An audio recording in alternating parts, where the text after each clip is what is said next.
who do I have in my network who can help me be successful with this particular opportunity?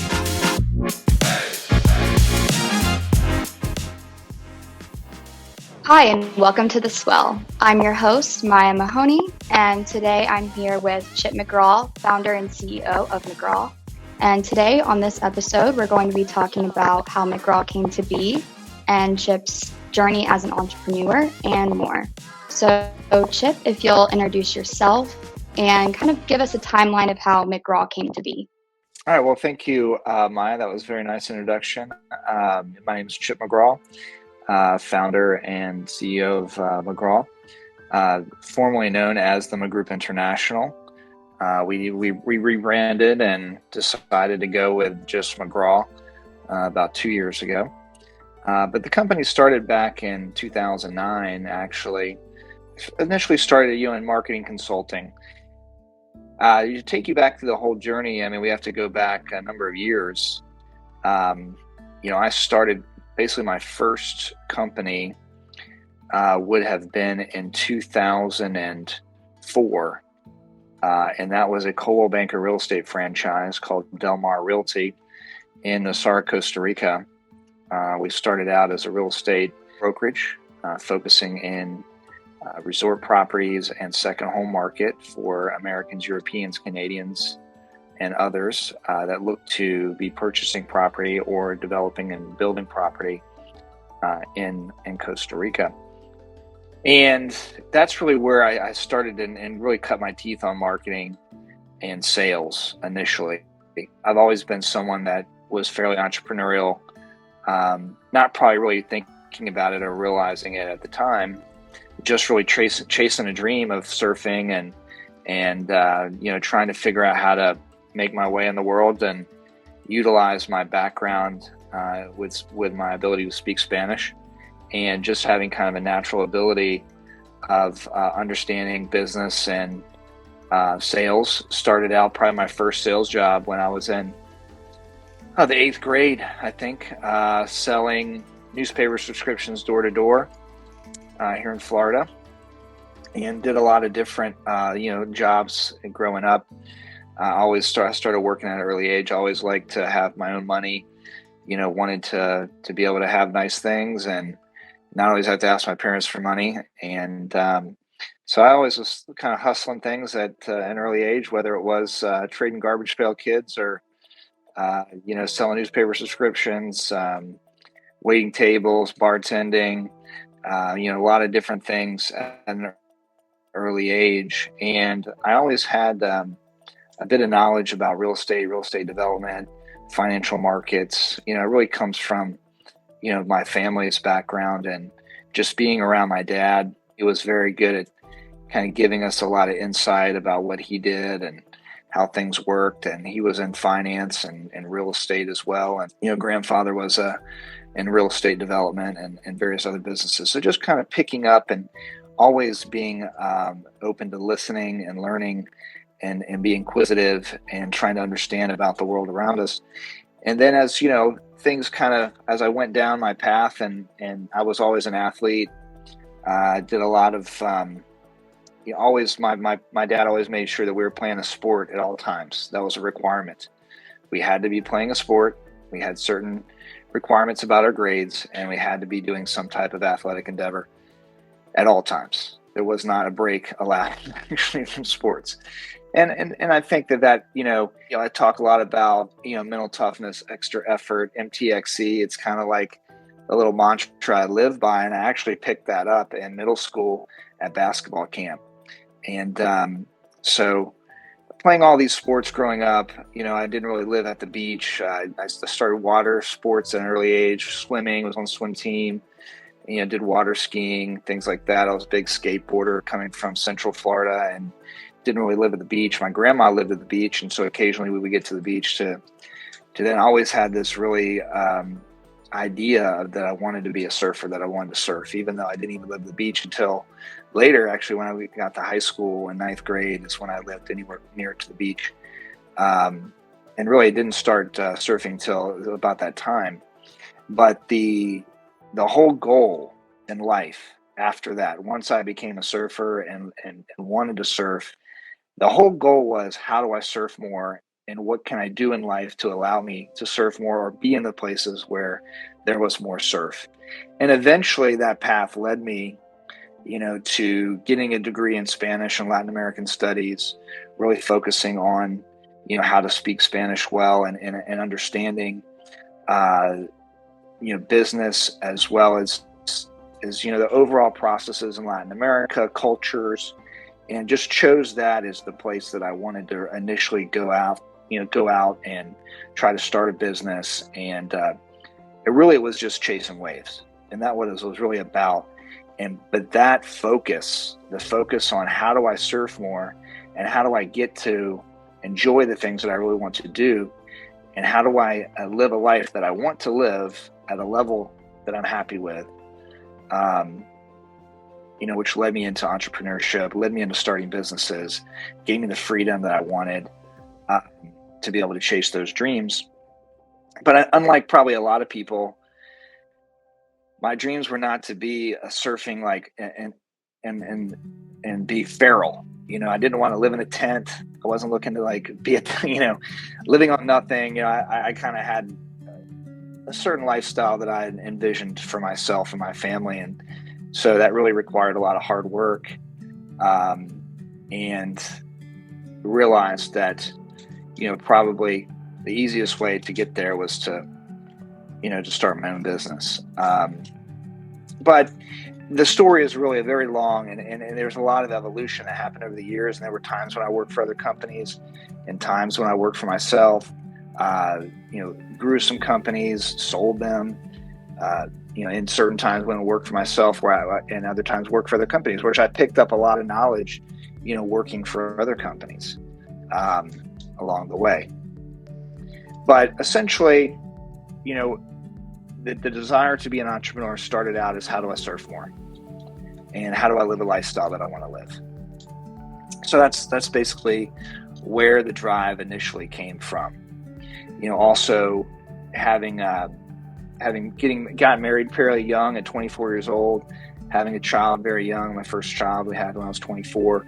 So that also gave me a great motivation, to try to, do more and to challenge myself, and to bring in a lifestyle for my family that I envisioned that they should have, and that I wanted them to have. Yeah, that's all super inspiring. So as a big surfer, what are some lessons that you have learned from surfing that you can apply to, starting a business today, or, your entrepreneurship journey? Well, I think that it doesn't matter if you're surfing or whatever it might be, but for me, it was surfing. It was extremely challenging.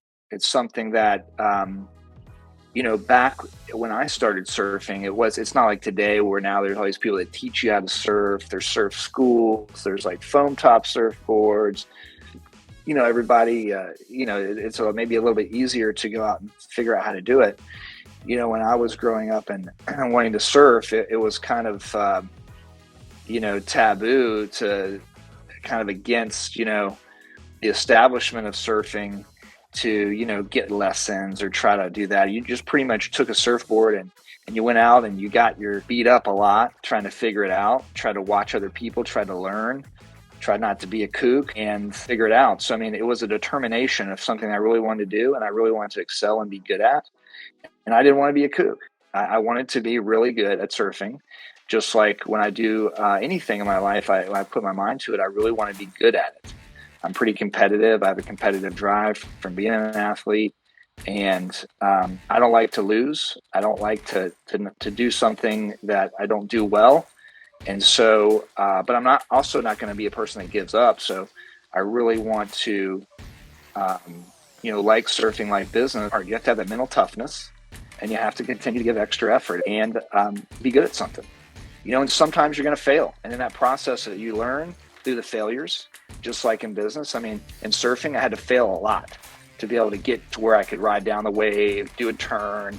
Initially, just figuring out how to paddle out, duck dive, that was super challenging. Looking like a kook, and not, the whole time. So, but the longer that you persist and continue to try, learn from your failures, and just keep that the mental toughness that you're not going to quit, and continuing to give extra effort, every time you go out, to get better. And the same thing is true in business, anything in life. I mean, the more that you can just keep trying, keep persisting, continue to try to get better. And a lot of whether it's studying business and what other people are doing in business that are successful, looking at what they're doing, reading books about what they've done, listen to other successful people, listen and learn from their experiences. It was the same thing in surfing. At the time it was like, hey, watch every surf video we could. What are those guys who are professionals? What are they doing on the waves? Reading every surf magazine, really studying it. That's the same in business or anything else. If you just when you go find other people that are doing it the way you want to do it, that you look up to, that you admire, study them, and figure out what they've done to be successful. What are the challenges that they've had? What do they have to overcome? And learn from them. And then if you can find someone that you can talk to that's willing to give you information, it's just about being a really good listener and finding someone that hopefully can mentor you, whether that's in surfing or playing basketball or being in business. So I think that's a big part of it, is not only always trying to get better, learn from your failures, and look up to other people that you admire that are doing what you want to do and emulate them. Try to do what they do, and hopefully find someone that you can get some knowledge from and listen and learn. Yeah, I think having that mentor is super important. So you mentioned that you had a kid very young, you got married very young. So as a father and as a business owner, how do you juggle all of that? And what advice would you have to other entrepreneurs on how to balance all of that? To have life work balance, that's definitely important. It's definitely very important to be present for those around you and your family that you love, and to give them time. And it wasn't always easy for me. I certainly wasn't always the best at having that balance. I'm a person that will work and have worked 80, 100 hours a week. For example, my first business in Costa Rica, I remember when I first moved to Costa Rica and I was getting started. I mean, we had a lot of upfront startup work, but we used to go surfing every day, no matter what. At the end of the day, we go watch the sunset at the beach, and we'd try to all come together as a community, and people would go out there and we'd surf and we'd watch the sunset. As the business progressed and I got more and more busy, instead of watching the sunset at the beach, the sun would usually set and I watched it from my window of my office and really didn't even think about it setting, because I was really busy working and really wanting to succeed and be successful. There have been times where I had, also worked for another company, running all of Latin America for a company out in New Zealand, and I traveled 5 and 6 days out of the week. And at one point, I did kind of wake up and saw my older children were getting older before my eyes, and I really didn't have the time to really spend with them, or I hadn't spent the time with them. I missed out on a lot of their childhood. So, it's a hard thing to do. It's very hard to find that balance. But I think it's important to know that, sometimes you got to take a break. You got to take a break, and you got to spend time with the people that you care about, and you got to give them attention. I think more than anything, it's about being present around them when you're with them, and, finding opportunities to get one-on-one time with the people that you most care about, whether that's one-on-one time with your kids or one-on-one time with your spouse. And when you're with them, just really try to be present. For me, work had always come first in many cases, because I was doing it for my family and for them. But that's not, at some point you do have to, really find the time to spend with them. That's where surfing has also come in a lot with me and my children, and everybody in my family participates a little bit in surfing. So the beach has been a place that we're always spend time together. My wife has been great at following me around, whether it was a Costa Rica or Nicaragua, or visiting me when I was studying in Ecuador, and just, willing to go where I want to go. And, we've learned how to be together and do something a little bit different than maybe your average family. of our willingness to kind of take risks, think outside the box. And, I never have really taken, except maybe once in my entire work career, a real vacation. So, I've been on lots of vacations, I've been on lots of trips, but it is be very, very rare that I'd actually not respond to emails or phone calls for any given length of time, So even though I might have traveled a lot with my family, I oftentimes found myself, still working. So, I think in the very beginning, I was super motivated to build something. And so I can say that my life-work balance was not there, that I definitely, and that my family and my relationships with them definitely suffered in the beginning. But as you grow older and you figure things out, you kind of come to the realization that sometimes you got to take a little break and be around people. But when you're an entrepreneur and you're building a company, that's pretty difficult. It is. And I think everyone has to find out what works best for them.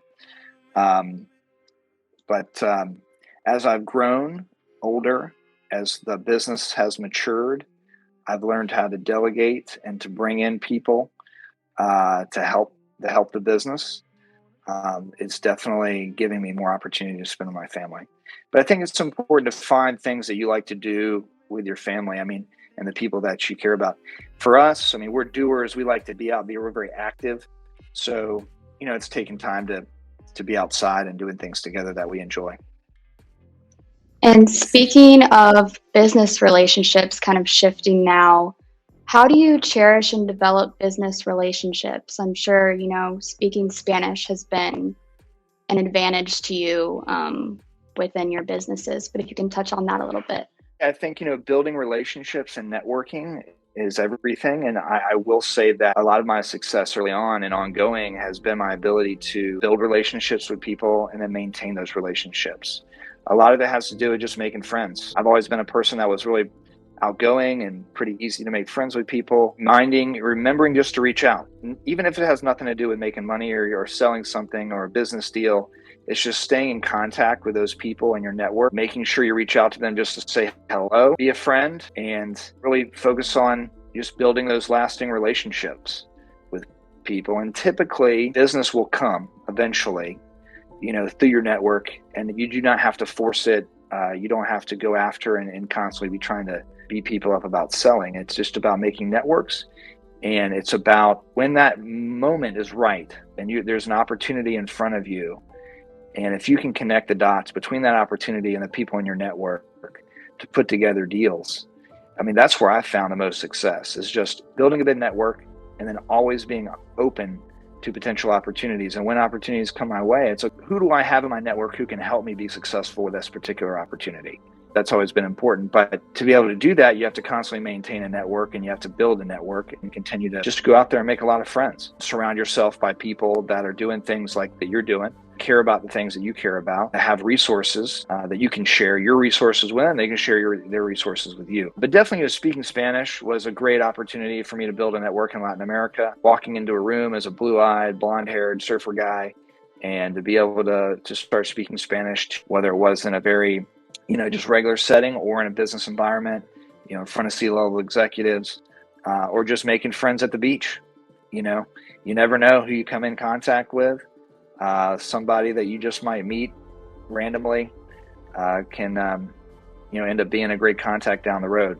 So definitely having the openness and ability to speak in two languages and to understand other cultures, and having that openness of a global environment, and the fact that the world is open to us. So those have definitely helped. I've been able to take advantage of various opportunities, leveraging that network in Latin America and the network that I built across the United States and other places around the world. How have you seen starting a business change since the beginning of your journey to now? Because obviously we live in such a digital world now. Have you seen a change since from when you started a business?